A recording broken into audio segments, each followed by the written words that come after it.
이스라엘 자손이 또 길을 떠나 모압 평원에 진을 쳤는데 그곳은 요단강의 여리고 건너편 지역이었습니다. 십볼의 아들 발락은 이스라엘이 아모리 사람들에게 한 모든 일을 보았습니다. 모압은 이스라엘 백성들의 수가 많아 두려웠습니다. 모압은 이스라엘 백성들 때문에 두려움으로 가득 찼습니다. 그래서 모압 사람들이 미디안 장로들에게 말했습니다. 저 집단이 마치 소가 들판의 풀을 다 먹어치우듯이 우리 주변 지역을 다 먹어치우고 있습니다. 그 당시 모압의 왕은 십볼의 아들 발락이었습니다. 그가 부올의 아들 발람을 부르기 위해 사람을 부들로 보냈는데 그곳은 자기 백성의 땅에 있는 강변에 있었습니다.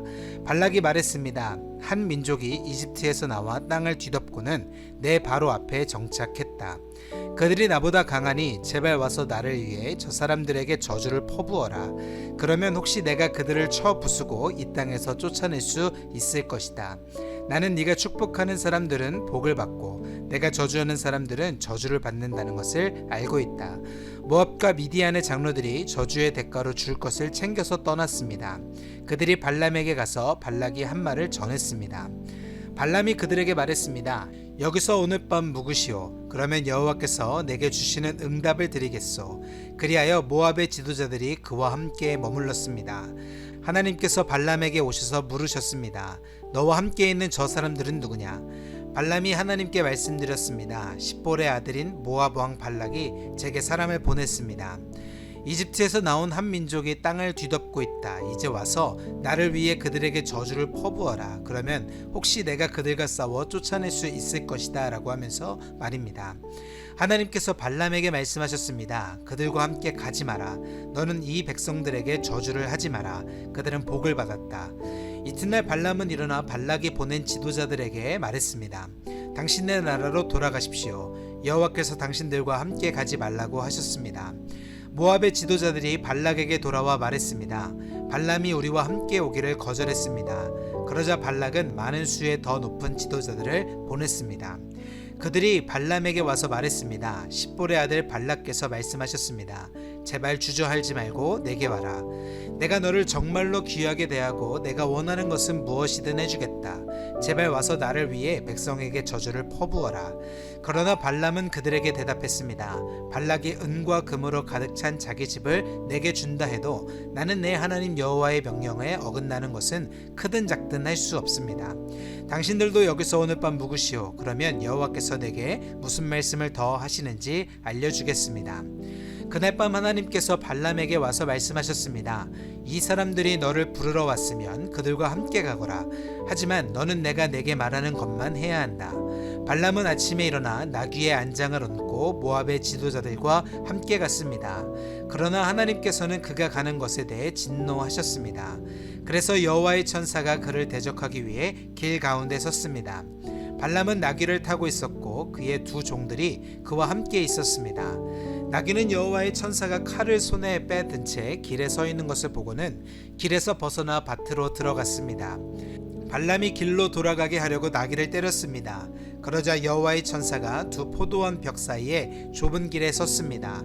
나귀는 여호와의 천사를 보고 벽 쪽으로 몸을 바싹 붙였고 발람의 발은 벽에 짓눌리게 됐습니다. 그러자 그가 다시 나귀를 때렸습니다. 그때 여호와의 천사가 앞으로 나와 오른쪽이나 왼쪽으로 벗어날 수 없이 좁은 곳에 섰습니다. 나귀가 여호와의 천사를 보자 발람 밑에서 주저앉았습니다. 그러자 발람이 화가 나서 지팡이로 나귀를 때렸습니다. 그때 여호와께서 나귀의 입을 열어주시자 나귀가 발람에게 말했습니다. 내가 뭘 했다고 나를 이렇게 3번씩이나 때립니까? 발람이 나귀에게 말했습니다. 네가 나를 놀리지 않았느냐? 내 손에 칼이 있었다면 지금 당장 너를 죽였을 것이다. 나귀가 발람에게 말했습니다. 나는 당신이 오늘까지 항상 타고 다니던 당신 나귀가 아닙니까? 내가 당신에게 이런 식으로 행동하는 버릇이 있었습니까? 그가 말했습니다. 없었다. 그때 여호와께서 발람의 눈을 뜨게 하시자 그는 여호와의 천사가 칼을 빼고 그 길에 서 있는 것을 보게 됐습니다. 그가 얼굴을 땅에 대고 엎드려 절했습니다. 여호와의 천사가 그에게 말했습니다. 왜 내가 내 나귀를 이렇게 3번씩이나 때렸느냐? 내 앞에서 내 길이 잘못됐기 때문에 너를 대적하러 내가 왔다. 나귀는 나를 보고 3번이나 내 앞에서 비켜섰다. 만약 이 나귀가 비켜서지 않았다면 틀림없이 지금쯤 내가 너는 죽이고 나귀는 살려주었을 것이다. 발람이 여호와의 천사에게 말했습니다. 제가 죄를 지었습니다. 저는 당신이 저를 맞서서 길에 서 있는 줄을 몰랐습니다. 지금이라도 이게 잘못된 것이라면 돌아가겠습니다. 여호와의 천사가 발람에게 말했습니다. 저 사람들과 함께 가거라. 그러나 내가 내게 말하는 것을 말하여라. 그리하여 발람은 발락이 보낸 지도자들과 함께 갔습니다. 발락은 발람이 온다는 말을 듣고 그를 맞으러 자기 영토 끝에 아르논 경계선에 있는 모압성까지 나갔습니다. 발락이 발람에게 말했습니다. 내가 꼭 오라고 했는데 왜 내게 오지 않았느냐? 내가 너를 귀하게 대접할 수 없을 것 같으냐?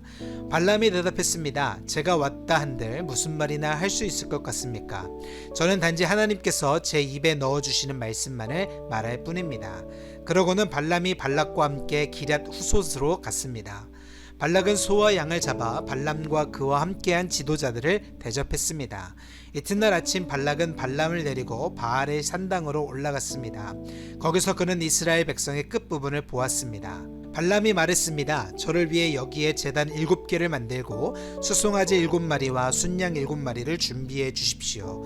발람이 말한 대로 했습니다. 그리고 발락과 발람이 각 제단마다 수송아지 1마리와 순양 1마리씩을 드렸습니다. 발람이 발락에게 말했습니다. 제가 저쪽에 가 있는 동안 여기서 당신 제물 옆에 서 있으십시오. 어쩌면 여호와께서 저를 만나러 오실 것입니다. 그분이 제게 무엇을 보여주시든지 제가 당신께 말씀드리겠습니다. 그러고는 그가 홀로 갔습니다. 하나님께서 발람을 만나시자 그가 말했습니다. 제가 제단 7개를 준비했고 각 제단마다 수송아지 1마리와 순양 1마리씩을 드렸습니다. 여호와께서 발람의 입에 말씀을 넣어주시며 말씀하셨습니다. 발락에게로 돌아가서 이 말을 전하여라.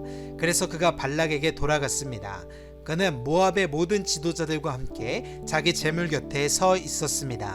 그러자 발람이 자기가 받은 계시를 말했습니다. 발락이 나를 아람에서 모압 왕이 나를 동쪽 산지에서 데려왔도다. 와서 나를 위해 야곱을 저주하여라. 와서 이스라엘에게 저주를 퍼부어라 라고 했도다. 하나님께서 저주하지 않는 사람들을 내가 어떻게 저주하겠는가?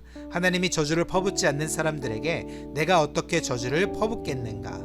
내가 바위산 꼭대기에서 그들을 보고 언덕 위에서 저들을 보니 이 백성은 홀로 거하고 자신들을 열방 가운데 하나로 여기지 않는구나. 누가 야곱의 티끌을 셀 수 있으며 이스라엘의 4분의 1이라도 헤아릴 수 있을까? 내가 의로운 사람으로 죽게 되기를 바라며 내 마지막이 그들과 같이 되기를 비노라. 발락이 발람에게 말했습니다. 내가 내게 무슨 짓을 하는 거냐? 내 원수들을 저주하기 위해 너를 데려온 것인데 네가 오히려 저들을 축복하는구나. 발람이 대답하여 말했습니다. 여호와께서 제 입에 넣어주신 그대로 제가 말해야 하지 않겠습니까? 그러자 발락이 그에게 말했습니다. 저들을 볼 수 있는 다른 장소로 나와 함께 가자. 거기에서는 네가 그들을 다 보지 못하고 끝 부분만 볼 수 있을 것이다. 거기에서 나를 위해 그들을 저주하여라. 그리하여 그가 발람은 비스가 꼭대기에 있는 소빔 들판으로 데려갔습니다. 그리고 그가 거기서 제단 7개를 세우고 수송아지 1마리, 순양 1마리씩을 각 제단에 바쳤습니다. 발람이 발락에게 말했습니다. 당신의 제물 곁에서 계십시오. 저는 저쪽에서 여호와를 만날 것입니다. 여호와께서 발람을 만나셔서 그 입에 말씀을 넣어주시고 말씀하셨습니다. 발락에게 돌아가 그에게 이 말을 전하여라. 그리하여 발람이 발락에게로 갔습니다. 그는 모압의 지도자들과 함께 자기 제물 곁에 서 있었습니다. 발락이 그에게 물었습니다. 여호와께서 뭐라고 말씀하셨느냐? 그러자 발람이 자기가 받은 계시를 말했습니다. 발락이여 일어나서 잘 들으시오. 십볼의 아들이여 귀를 기울이시오.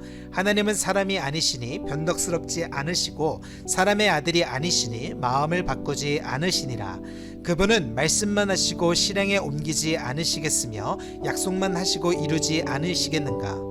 제가 축복하라는 명령을 받았나이다. 그가 축복하셨으니 제가 바꿀 수 없나이다. 그분은 야곱에게서 허물을 보지 않으시고 이스라엘에게서 잘못을 보지 않으셨다. 그들의 하나님 여호와께서 그들과 함께 하시니 왕을 부르는 소리가 그들 가운데 있다. 그들은 이집트에서 이끌어내신 하나님은 그들에게 들소의 뿔과 같다. 야곱에게는 마법이 없고 이스라엘에게는 점술이 없으니 야곱과 이스라엘에게는 하나님이 하신 일이 즉시 말해지는구나. 보라, 이 백성이 암사자처럼 일어나고 수사자처럼 뛰어오르는구나. 저가 먹이를 삼키고 죽임당한 짐승의 피를 마시기 전까지는 결코 듣지 않으리라. 그러자 발락이 발람에게 말했습니다. 저들에게 저주도 축복도 하지 말라. 발람이 발락에게 대답해 말했습니다. 여호와께서 뭐라고 하시든 제가 그대로 하겠다고 말씀드리지 않았습니까? 그러자 발락이 발람에게 말했습니다. 이리 와서 다른 곳으로 가도록 하자. 혹시 거기서는 여호와께서 기꺼이 네가 나를 위해 저주하게 하실지도 모르겠다. 그러고는 발락이 발람을 데리고 그 광야가 내려다 보이는 부올 꼭대기로 갔습니다. 발람이 말했습니다. 여기에 제단 7개를 세우고 수송아지 7마리와 순양 7마리를 준비해 주십시오. 발락이 발람이 말한 대로 해 각 제단에 수송아지 1마리와 순양 1마리씩을 드렸습니다. 아멘.